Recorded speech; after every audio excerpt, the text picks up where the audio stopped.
yahdihillahu fala mudhillalah wa may yudlil fala hadiyalah. Asyhadu an la ilaha illallah wahdahu la syarikalah wa asyhadu anna Muhammadan abduhu wa rasuluh wa habibuhu wa khatamun nabiyyin wal mab'uts rahmatan lil alamin. Allahumma salli ala habibina wa syafi'ina wa maulana Abil Qasimil Mustafa Muhammad. Allahumma salli ala Muhammad wa ali Muhammad. Allahumma salli ala alihi wa sahbihi wa man tabi'ahum bisan ila yaumil qiyamah. Bapak Ibu Shaimin Shaimat rahimakumullah. Pertama-tama mari kita panjatkan puji dan syukur kita kehadirat Allah Subhanahu wa taala.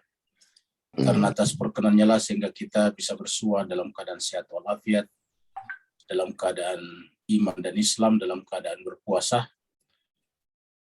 pada kesempatan pagi hari ini. Jemaah sekalian, pertemuan kita kali ini adalah pertemuan untuk terakhir kalinya buat surat 42. Kita sampaikan bahwa kemarin petang kita telah menyelesaikan surat 42 ayat terakhir sampai ayat 50. Hari ini kita lanjutkan dengan 51 sampai 53. Jadi cuma 3 ayat saja. Tapi 3 ayat ini mungkin butuhkan waktu yang agak panjang karena menyangkut masalah yang sangat penting dalam agama, yaitu bagaimana Al-Quran bisa sampai kepada kita. Jemaah sekalian, kita sekarang mungkin tidak terlalu berpikir bagaimana Al-Quran sampai kepada kita karena sudah ada mushaf, sudah ada kitab, sudah ada buku. Perlu kita sampaikan bahwa sebelum jadi buku, itu adalah Al-Quran sampai kepada jiwa Nabi. Nah, bagaimana caranya bisa sampai kepada kita melalui jiwanya Nabi, padahal ada di Lauhul Mahfuz. Ini nanti akan kita terangkan melalui 3 ayat yang akan kita bahas. Jemaah sekalian, mari kita masuk ke screen dan meneruskan pembacaan kita. Ustadz kita yang hadir siapa ini, Bu Dokter? Belum ada ya? Belum ada, Ustadz. Ya, belum ada. Bapak sekalian, mari kita masuk ke screen untuk melanjutkan pembacaan ayat-ayat suci Al-Quran kita, surat 42, ayat 51 sampai 53. A'udzubillahi minasyaitonirrajim. Bismillahirrahmanirrahim.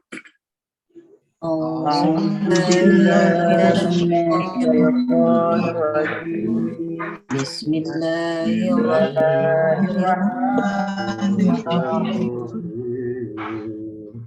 Wa ma kana li basharin an yukallimahu Allahu illa wahya. Wa ma kana li basharin an yukallimahu Allahu illa wahya. Aw min wara'i hijabin aw yursila rasula. Aw min wara'i hijabin rasula. Fayuhya bi'idnihi man yasha'u innahu aliyyun hakim. Wa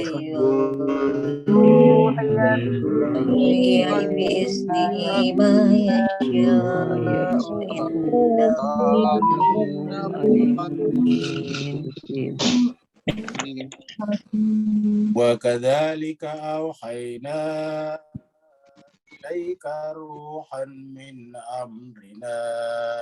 Wa kadzalika awhayna ilaika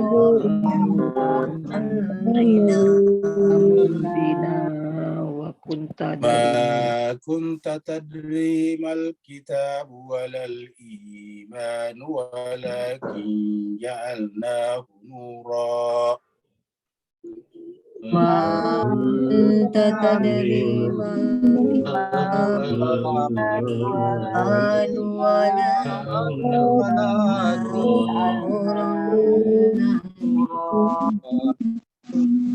ولكن جعلناه نورا نهدي به من نشاء من عبادنا ولكن جعلناه نورا نهدي به من نشاء من عبادنا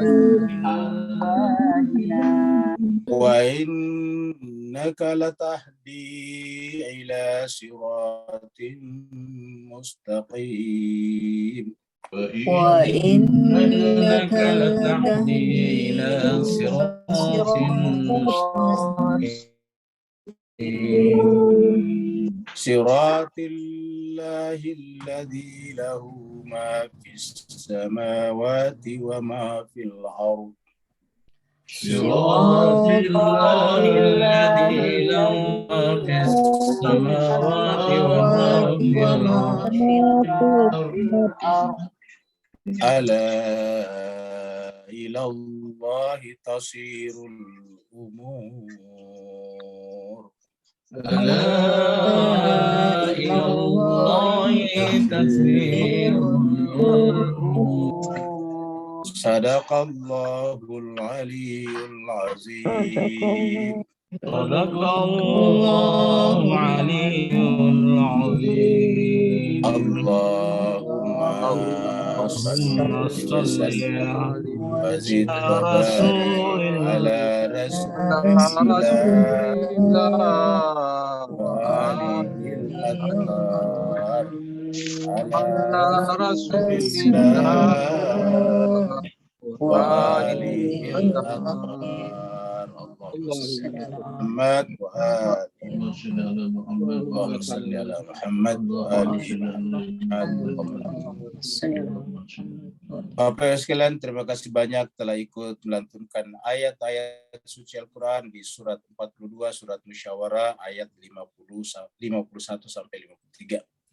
Semoga dengan kehadiran Bapak Ibu sekalian bersama dengan Allah memperhatikan dan mencatat Bapak Ibu semuanya sebagai hamba-hambanya yang nanti di akhirat berhak mendapatkan naungan di pada mahsyar ketika tidak ada lagi yang mendapatkan naungan pada saat itu kecuali naungan Allah Subhanahu wa taala.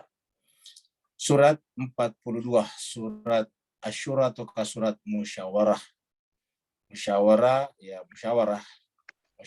adalah membicarakan sesuatu untuk mencari solusi, musyawarah secara bersama. Turunnya di Mekah. Karena turun di Mekah disebutlah dengan surat Makkiyah. Kemudian jumlah ayatnya adalah 53 ayat, dan tadi kita sudah mengakhiri sampai ayat terakhir. Berarti insya Allah sebentar petang menjelang buka puasa kita akan bahas surat baru. Kita akan baca dan bahas surat baru, yaitu surat Az-Zukhruf, surat yang ke-43. Surat 43. Jadi insya Allah di bulan Ramadan ini kita akan membaca beberapa surat. Karena sudah mulai masuk surat yang pendek-pendek. Gimana sekalian, terakhir kemarin sampai di sini, yaitu Allah pada kita, ini adalah hak prerogatifnya Allah. Jadi di sini kita lihat bahwa kita manusia tidak puasa. Jadi satu ketidakpuasaan kita adalah waktu. Kita tidak bisa melawan waktu. Kita tidak bisa sekarang memberontak, saya tidak mau masuk di waktu subuh, saya masih mau waktu sore, saya masih mau hari Minggu, hari Ahad. Sekarang kan sudah hari Kamis. Kita tidak bisa mengatakan saya tidak mau masuk hari Kamis, saya masih mau berada di hari Senin atau Selasa. Itu tidak bisa sama sekali. Waktu adalah tanda kuasa Allah secara mutlak kepada kita. Jadi kita tidak bisa berkuasa atas waktu. Yang bisa kita lakukan adalah memanage, mengatur aktivitas kita sedemikian rupa sehingga sesuai dengan alokasi waktu yang ada. Begitu juga dengan anak keturunan kita. Kalau semua orang yang pengen punya anak, diberikan anak, tentu tidak ada orang yang tidak punya anak. Faktanya ada tidak sedikit orang yang pengen punya anak, tidak punya anak. Yang kedua, seandainya punya anak itu adalah prerogatif kita, hak kita secara mutlak, semua orang punya anak sesuai dengan jenis kelamin yang diinginkannya. Ada orang pengen anak laki-laki tapi diberikannya perempuan. Ada yang ingin anak perempuan diberikannya anak laki-laki. Begitulah ada juga diberikan laki dan perempuan seperti yang kita lihat di dalam gambar kita ini. Jadi dengan demikian masalah anak saja yang jelas-jelas ini murni bersifat biologis, itu kita tidak bisa memilihnya. Kita bisa memilih untuk menikah, tetapi tidak bisa memastikan kita punya anak atau tidak. Tidak bisa kita memastikan anak kita harus laki-laki atau harus perempuan. Semuanya itu adalah berada dalam genggaman Allah Subhanahu wa taala. Agar kita bisa belajar bahwa hidup kita ada di tangannya dan hanya sangat sedikit yang Allah berikan kepada kita untuk kita ikhtiarkan, untuk kita usahakan. Allah berfirman, "A'udzubillahi minasyaitonirrajim, bismillahirrahmanirrahim. Ayuzawwijuhum zukranan wa inatha." Atau bisa juga dicampurkan. Jadi kata-kata yuzawijuhum itu tidak selalu harus bersuami istri, berpasangan. Jadi anak kita bisa berpasangan, ada laki-lakinya, ada perempuannya. Au yuzawijuhum. Jadi kata zauj dalam Al-Qur'an berarti pasangan-pasangan. Nah, begitu ya nanti di akhirat ada kata-kata azwaj, tidak berarti bahwa orang di akhirat menikah. Karena kalau di akhirat menikah nggak ada relevansinya terjadi pernikahan lagi. Karena pernikahan itu adalah dalam rangka regenerasi.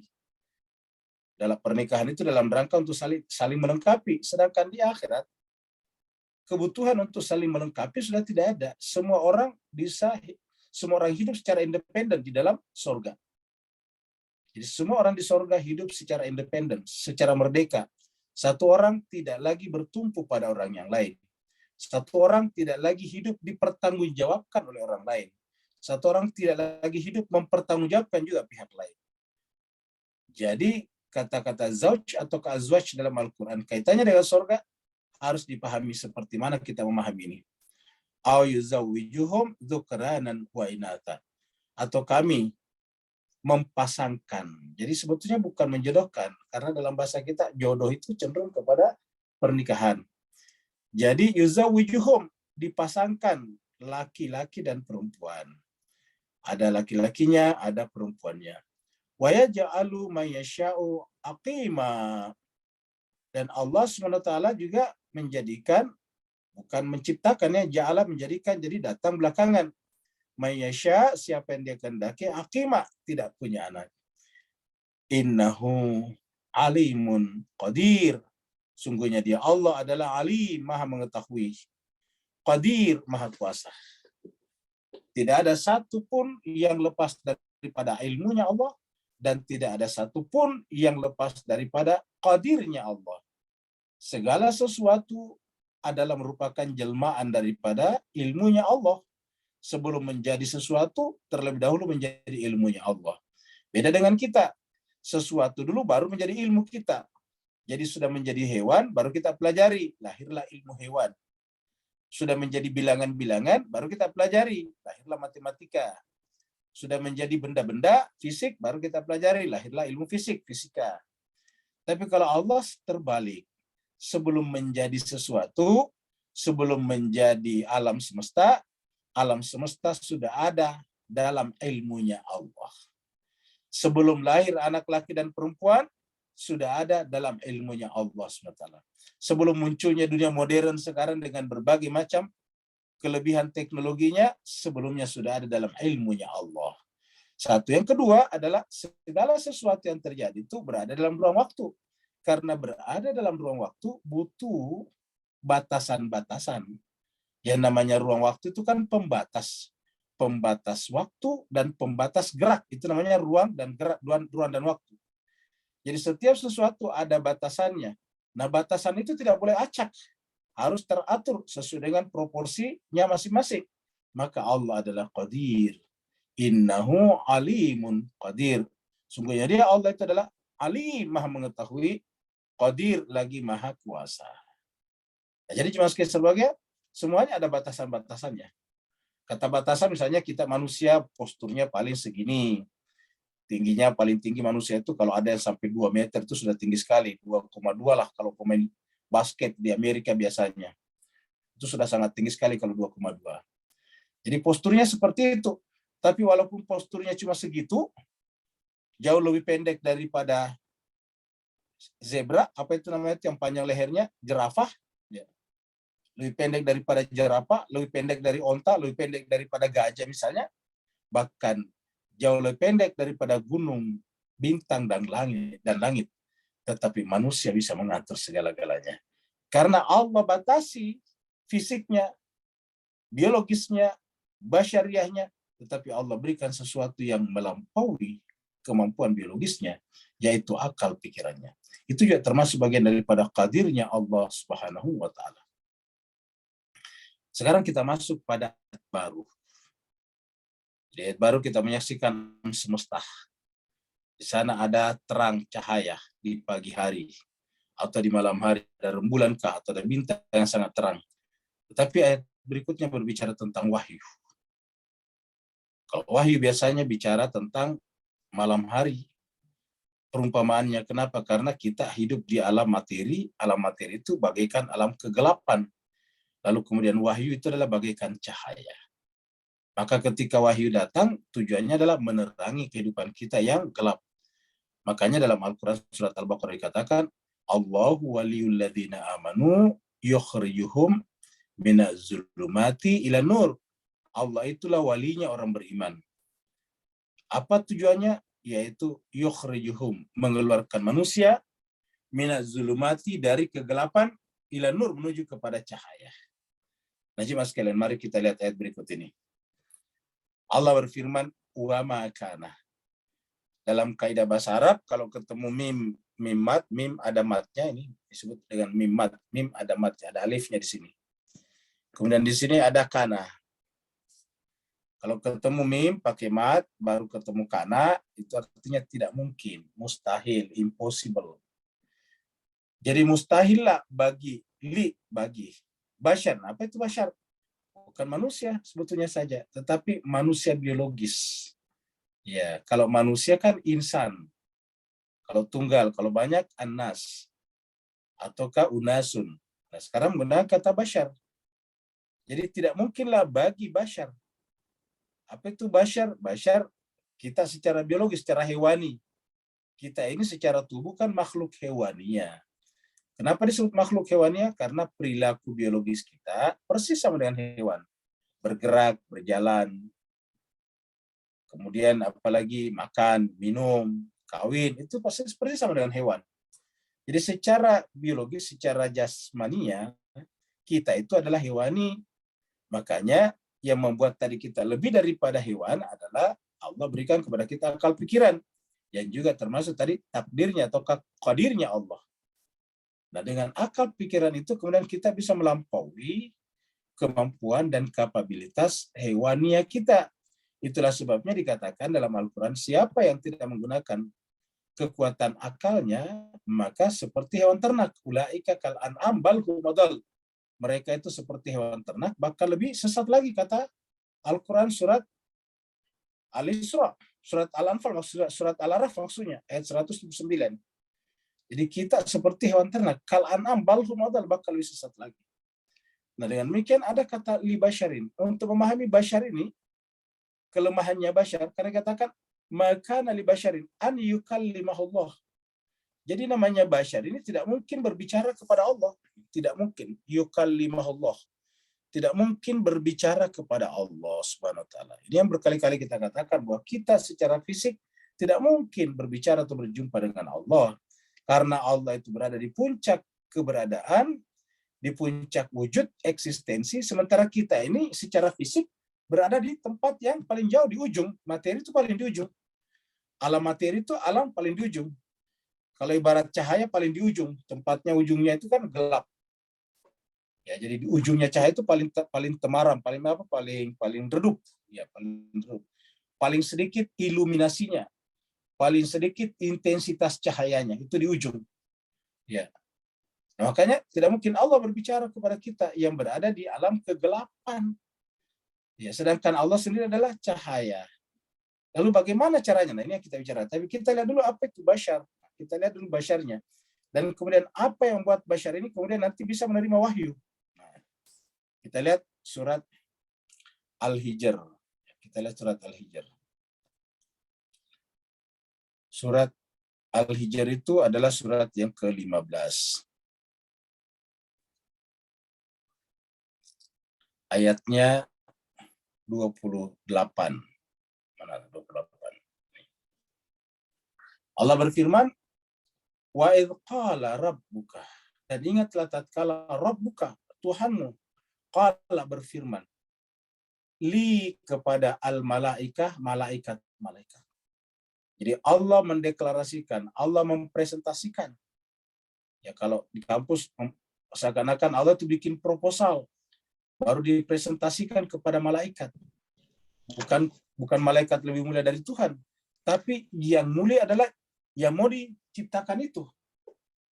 Allah mengatakan kepada malaikat, ini khaliqun basyar. Nah, di sini kita ketemu basyar. Bapak Ibu lihat di sini. Ya.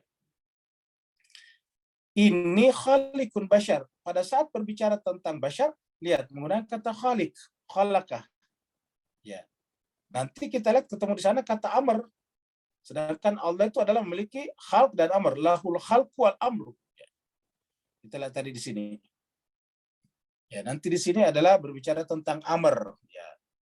Nanti di ayat berikutnya, ayat 52, kita langsung dulu ke ayat 52. Ini. Wa kadzalika auhayna ilaika ruhan min amrina. Ini amr di sini. Nah, jadi amr. Jadi kita balik lagi ke ayat pertama tadi. Ya. Kita akan bahas dulu tentang basyar ini. Ya. Nah, sekarang khaliqun basyaran. Wa idh qala rabbuka lil malaikati inni khaliqun basyar. Sedangkan Allah itu punya khalq dan amr. Khalq dan amr. Kita bisa lihat di sini nih. Allah punya khalq dan amr. Lahul khalqu wal amru.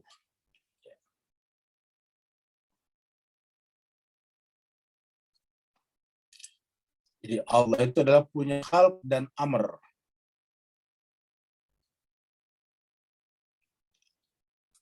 Sini di tengah-tengah ini ada. Ya. Ala, ketahuilah, camkanlah, lahu, dia Allah punya al-khalqu wal amru. Dua. Allah itu punya dua apa? Al-khalq wal amr. Kalau tadi kaitannya dengan wahyu, al-amr. Kaitannya tadi basyar, al-khalq. Nah, supaya kita bisa paham ini dalam Al-Quran. Jadi, kalau kita lihat di sini juga sekalian berkaitan dengan basyar, ini adalah khalq tadinya.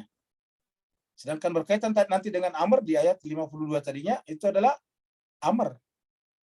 Berkaitan dengan roh nantinya itu adalah amr. Dan di sana juga ada kata amr. Sini ada kata basyar. Ya.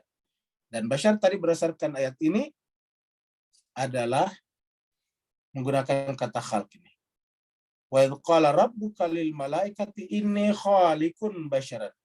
Sungguhnya aku menciptakan. Kata khaliqun di sini kata kerja, kata benda, pelaku, khaliq. Ya, bukan kata kerja. Jadi aku adalah pencipta, kira-kira begitu kalau diterjemahkan. Sungguhnya aku ini adalah penciptanya basyar. Ya kalau mencipta ini kan kalau terjemahannya menjadi kata kerja Bapak Ibu sekalian. Jadi di sini juga terjemahan menjadi agak-agak rancu. Karena kalau kita lihat ini terjemahannya yang menciptakan kan berarti bahwa cenderung menjadi kata kerja menciptakan. Tapi di sini adalah khaliqun artinya pelaku, fa'il namanya. Jadi sesungguhnya aku ini adalah pencipta basyaran, manusia. Dari mana? Min salsalin min hamain masnun. Jadi min salsalin min hamain masnun. Kenapa disebutkan seperti ini? Menunjukkan kita ini dari materi, dari alam materi. Alam materi tadi alam kegelapan. Min salsalin, dari tanah liat kering, lumpur kering, salsalin. Tanah liat atau lumpur yang namanya tanah liat yang dipakai bikin tembikar. Dibuat biasa bikin puci, biasa bikin apa? tempat-tempat penampungan air tempo dulu yang berasal dari tanah liat, tanah kering. Jadi min salsalin, dari tanah liat kering. Min hamain, yang hitam. Baru kemudian masnun, baru diberikan bentuk. Jadi secara basyariah, kita ini dari lumpur kering. Kata lumpur kering juga tidak bisa ada kalau tidak dikasih air dulu. Karena nanti lumpur kering tidak bisa dibentuk menjadi bentuk-bentuk tembikar kalau tidak dikasih air. Jadi tapi awalnya min salsalin, min hamain masnun. Jadi tindakan pertama nanti adalah butuh air, maka kemudian Allah menurunkan air dari langit selain untuk membuat tumbuh-tumbuhan, tapi juga untuk membuat lumpur tanah liat kering ini menjadi lentur kembali. Dengan lentur bisa dibuat menjadi bentuk-bentuk yang diinginkan. Min hamain masnun, jadi lumpur kering tanah liat hitam yang diberi bentuk. Masnun itu diberi bentuk persis seperti bikin tembikar atau bikin patung dari tanah. Min salsalin min hamain masnun. Jadi ini yang pertama. Yang kedua, faida sawaitu, setelah sempurna secara fisik, wa nafakhtu fihi min ruhi, maka kemudian lambat laun terkomunikasikan, terkoneksi dengan suatu alam yang disebut dengan ruh. Wa nafakhtu fihi min ruhi, kutiupkan padanya ruhku. Jadi di dalam basyar tadinya ini kemudian ada tiupan, bukan khalik, tapi tiupan ini. Wa nafakhtu, kutiupkan fihi padanya ruhi, dari ruhku. Ingat, jarang Tuhan berbicara menyandarkan langsung pada dirinya. Biasanya kami. Tapi tidak pernah Tuhan menggunakan kata-kata min ruhina. Yang ada adalah min ruhihi kalau menjadi orang ketiga, atau min ruhi, dari ruhku. Dalam surat As-Sajdah menggunakan kata min ruhina, min ruhihi. Ya. Wa nafakha fihi min ruhihi. Wa nafakha, dan dia Allah meniupkan fihi padanya min, dari ruhihi, dari ruhnya. Kalau di sini adalah min ruhi, dari ruhku. Jadi ruh ini adalah artinya apa? Sandar langsung kepada Allah. Ruhi, kalau dalam bahasa Arab namanya kepemilikan, namanya namanya milik dan pemiliknya. Jadi roh adalah milik, ya-nya di sini sebagai pembicara adalah pemilik. Yang milik itu disandarkan kepadanya, namanya mudhaf ilaih. Ruhi, ruhku. Jadi itu adalah ruhku. Kalau tadi yang disebut dengan apa namanya? Yang disebut tadi dengan basyar, ini adalah bukan disandarkan kepada Allah, tetapi langsung disebut min salsalin min hamain masnun. Jadi Bapak Ibu sekalian berbahagia, itulah sebabnya apabila manusia hanya berhenti pada aspek-aspek fisiknya, dia adalah basyariah. Dan ketika dia basyariah murni, dia tidak bisa berkomunikasi dengan alam atas, apalagi dapat wahyu. Karena Allah mengatakan sawaitu. Jadi apabila manusia mengikuti proses menyempurna, menjadi sempurna, maka dia menuju kepada tiupan Tuhan. Dia menggapai ruhku, sehingga kemudian kemuliaannya menyebabkan seluruh malaikat sujud kepadanya. Faka'u, maka wahai malaikat, jadilah, tunduklah, lahu kepadanya sajidin. Maka sujudlah semuanya. Ini adalah surat Al-Hijr. Ayat 28-29. Berbicara tentang basyar. Dari mana? Min salsalin min hamain masnun. Kita lihat lagi surat Sad. Bukan dari min salsalin, tapi min tin. Kita lihat di sini. Surat Sad ini adalah surat yang ke-38. Ayatnya 71 dan 72. Kita di sini Al-Hijr, ya. Kemudian ini adalah surat Sad. Kemudian tadi Al-Araf yang mengatakan Allah itu cuma punya dua. Allah, camkanlah, lahul khalqu wal amru. Allah punya khalq dan Allah punya amr. Sekarang surat Sad. Iz qala rabbuka. Ingatlah tatkala Tuhanmu berfirman, berkata, li kepada al-malaika, kepada seluruh malaikat. Kata malaikat di sini adalah seluruh penghuni alam malakut. Ketika pada saat itu alam mulki, alam materi belum ada. Jadi ini asumsinya masih ada di alam non materi. Alam materi belum ada. Itu qala rabbuka lil malaikati inni khaliqun. Dia katakan ini saya Khaliqun menciptakan. Basyaran, basyar. Sama tadi basyaran. Tapi ingat tadi min salsalin min hamain masnun. Ya, kita lihat lagi kembali ini. Ya. Tadi min salsalin min hamain masnun. Tapi di sini min tin ini. Ini khaliqun basyaran min tin. Aku menciptakan atau aku pencipta basyaran. Jadi karena dideklarasikan dulu kepada malaikat, aku akan menciptakan basyar dari tanah, baru Allah ciptakan tanah. Dideklarasikan dulu bahwa aku akan menciptakan basyar dari lumpur, tanah liat, kering, hitam, diberi bentuk, baru diciptakan tanah liat, kering, bentuk. Supaya tanah liat terbentuk, supaya tanah terbentuk kan harus ada bumi. Bumi bisa ada kalau ada matahari, karena bumi adalah orbit daripada matahari. Planet yang mengorbit terhadap matahari. Matahari bisa ada karena ada galaksi Bima Sakti. Begitulah seterusnya. Jadi Allah menciptakan alam semesta demi pada manusia. Karena akan ada basyar. Tetapi bukan basyar saja. Akan ada faidha sawaituhu. Apabila nanti telah kusempurnakan. Wa nafakhtu fihi min ruhi. Itu sama tadi. Kalau yang ini sama dengan surat Sad. Ya. Idz qala rabbuka lil malaikati inni khaliqun basyaran min tin fa idza sawaituhu. Setelah aku sempurnakan. Kata-kata aku sempurnakan, aku buat manusia itu bisa bergerak menuju kepada kesempurnaan. Mulai daripada kesempurnaan fisik, dari bayi, dari janin, menjadi orok, menjadi balita, menjadi anak, dan seterusnya. Fa idza sawaitu wa nafakhtu fihi min ruhi. Maka perlahan-lahan fungsi inteleknya bekerja. Fungsi kognitifnya bekerja. Jadi jemaah sekalian, fungsi kognitif ini sudah mulai murni bersifat intelek. Kalau afeksi, rasa masih campur antara ruh dengan alam materi. Yaitu tadi alam basyariyah. Jadi faidha sawaitu wa nafakhtu fihi min ruhi. Faka'u, maka tunduklah. Kalian semuanya wahai para malaikat, lahu kepadanya sajidin. Itu sama. Bedanya adalah yang tadi adalah min salsalin min hamain masnun. Kalau di sini adalah min tin. Ini tadi. Jadi kalau di sini adalah min salsalin min hamain masnun. Sedangkan kalau di Sad min tin. Apa itu tin? Tanah yang sudah bercampur dengan air. Jadi sebelum air turun bukan tin namanya. Lalu apa? Namanya salsalin min hamain masnun. Salsalin min hamain, begitu dikasih air, berubah menjadi tin. Setelah turun air hujan, menimpa permukaan bumi, maka tanah liat kering, lalu kemudian menjadi tin. Karena tin itu adalah dalam kamus diartikan tin itu adalah tanah yang basah. Jadi tanah yang sudah bercampur dengan air namanya tin. Ya. Jadi khaliqun basyaran min tin. Jadi cuma sebagai inilah manusia secara basyariah.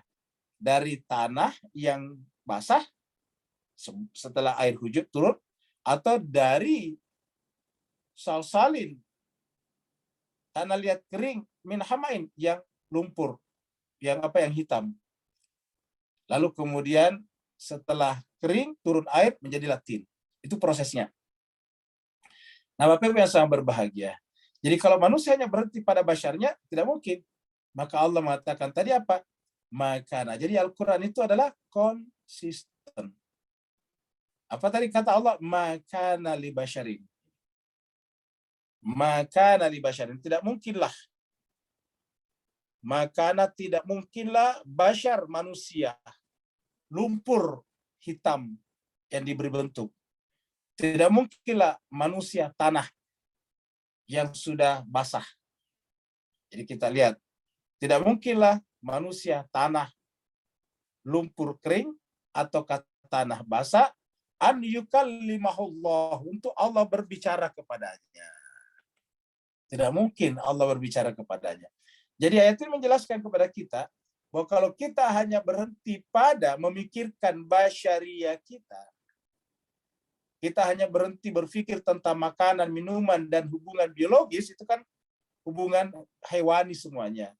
Maka Allah tidak akan mungkin berbicara kepada kita. Itulah sebabnya kita diberikan puasa. Supaya apa? Supaya membebaskan diri kita dari sifat-sifat basyariah kita yang tadi kita sebut dengan kegelapan, lumpur hitam, lumpur kering hitam. Ya, ingat, lumpur kering hitam. Jadi kata-kata lumpur kering menunjukkan tidak ada tanda kehidupan. Hitam menunjukkan tidak punya nilainya di sana. Kenapa? Karena nanti bernilai setelah diberikan air. Setelah air bukan hanya manusia, tapi tumbuh-tumbuhan bisa tumbuh.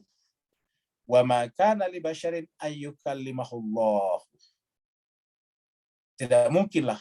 Nah, untungnya setelah ada kata makana, di belakang ada illa. Ini ada kata illa. Ya. Ini ada kata illa di sini. Kecuali. Ya. Jadi kecuali apa? Wahyan. Kecuali dengan wahyu. Nah, sekarang setelah kita tahu bahwa Allah hanya berbicara kepada kita melalui wahyu, berarti artinya apa? Kita harus bergerak. Meninggalkan basyariah kita menuju kepada apa? Ruhiyah kita tadi. Kita harus meninggalkan basyariah kita menuju kepada ruhiyah kita. Kita harus meninggalkan ini menuju kepada ruhiyah kita. Kenapa? Karena Allah berbicara melalui kita ruh, karena ini ruhnya. Ruhnya. Bapak sekalian, coba sekarang kenapa kita bisa terhubung satu sama lain? Ada di berbagai macam wilayah di Indonesia.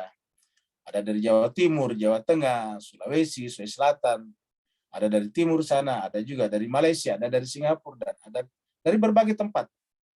Ya, bahkan ada biasa teman kita dari Mekah dan sebagainya. Kenapa kira-kira bisa terhubung pada tempat kita berbeda? Ada ruhnya yang sama. Apa ruhnya? Namanya Zoom. Coba Bapak sekalian, kelihatan nggak Zoom-nya di sini? Tidak kelihatan. Ya, di layar ini tidak ada sama sekali bertuliskan Zoom. Tidak ada tanda kalau ini adalah Zoom. Kapan kita tahu Zoom? Ya, tadi waktu kita masuk, membuka, mengklik aplikasi Zoom namanya. Dan begitu kita masuk, nggak kelihatan Zoom-nya. Yang ada adalah kelihatan Al-Quran, layar, screen. Ya, tidak ada kita lihat Zoom-nya di sini.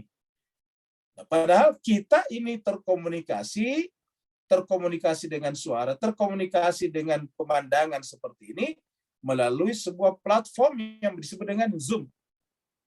Ya, Zoom meeting. Tapi tidak kelihatan Zoom-nya.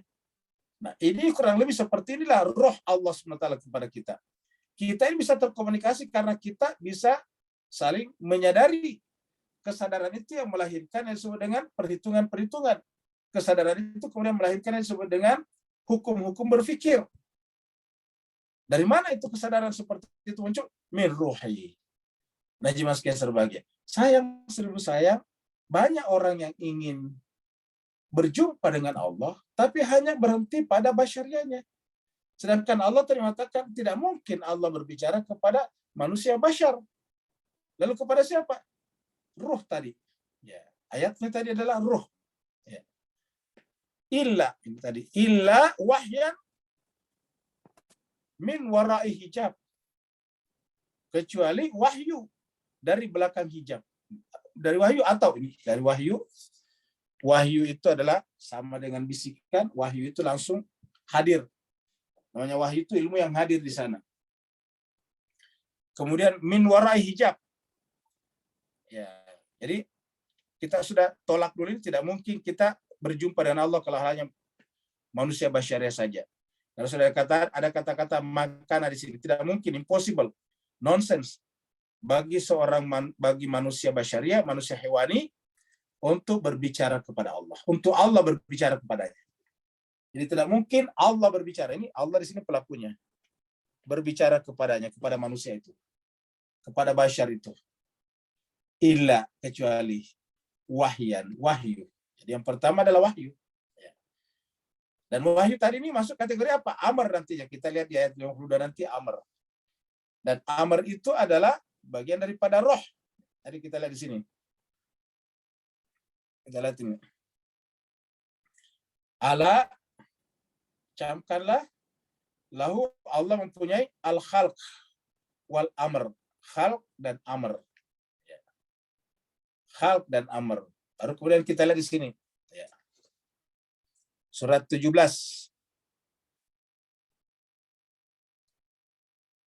Ayatnya 85. Wa yas'alunaka 'anir ruhi. Dan mereka bertanya kepada Muhammad tentang ar-ruh, ruh. Ya, ruh. Ar-ruh ini kenapa pakai alif lam di sini? Karena ini tidak ada sandarannya, tidak ada mudhaf ilaihinya. Kalau dia menjadi mudhaf terhadap mudhafun ilaih, maka alif lamnya harus hilang. Maka tadi ruhi itu disandarkan kepada ya aku, maka alif lamnya tidak boleh lagi dipakai. Tetapi ruhi, ruh yang disandarkan kepada mudhafun ilaih berstatus ma'rifah juga. Jadi ini ma'rifah, alif lam ma'rifah ini.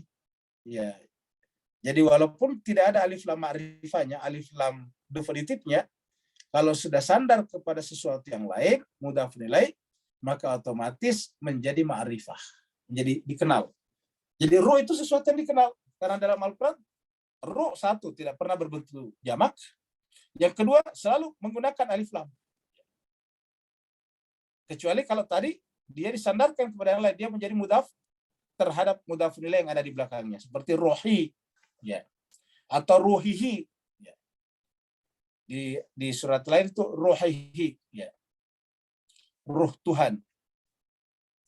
Di dalam surat apa namanya? Di dalam surat, kita buka lagi satu di sini. Ya, kita buka surat 32.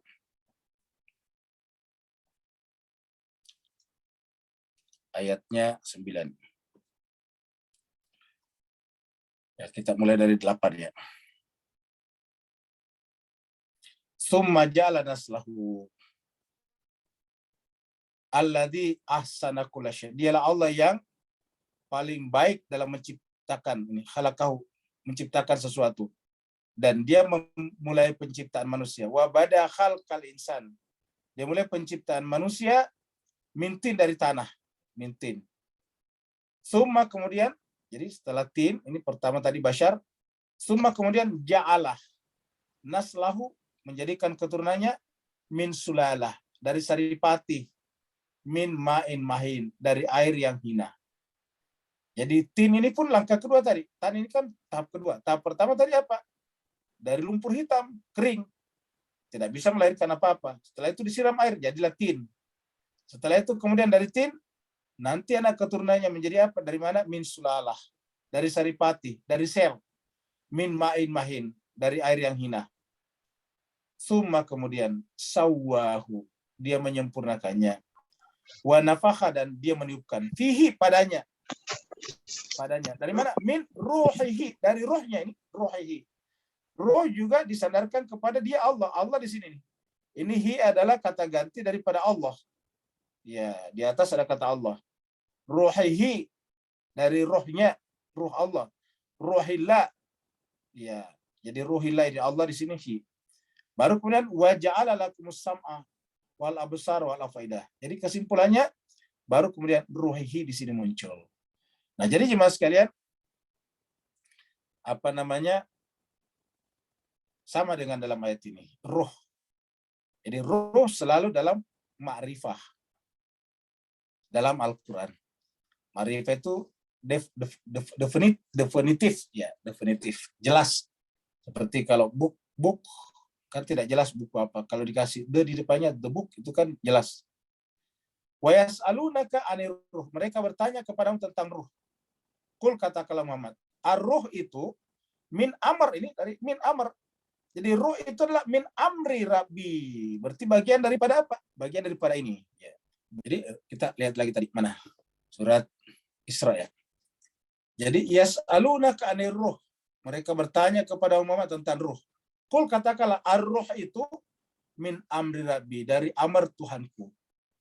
Wa ma utitum, dan tiadalah kalian diberikan kepadanya, kepada kalian, minal ilm, dari ilmu. Ilmu tentang apa? Ilmu tentang alam non materi. Illa qalila, kecuali sedikit. Tapi kata sedikit di sini lantas tidak bisa kita artikan tidak mencakup. Karena justru semakin ke atas mengecil tapi mencakup. Bahkan Allah cuma tunggal, basit, sederhana, tetapi dia mencakup segala-galanya. Jadi ilmu